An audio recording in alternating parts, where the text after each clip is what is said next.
şöyle kolay göstererek de. Bu ne? Cilt. Özellikle gıda ürünlerine bakalım. Böyle şey var mı? Arapçaymış. Sana ya var başkan. Evet. Bundan sonra kullanmak lazım. Evet. Denetimlerini aralıksız bir şekilde sürdürüyor. Halkımızın sağlığı, huzuru için yapılan denetimlerde özellikle gıda ürünü satan iş yerlerinde son kullanma tarihi geçmiş ürünler tespit edilmiştir.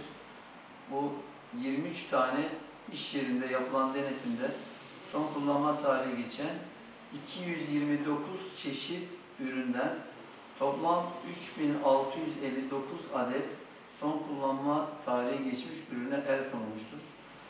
Bunların halkımızın sağlığı için bunlar imha edilecektir. Ve bunları satan iş yerlerine de gerekli yasal işlemler yapılmıştır.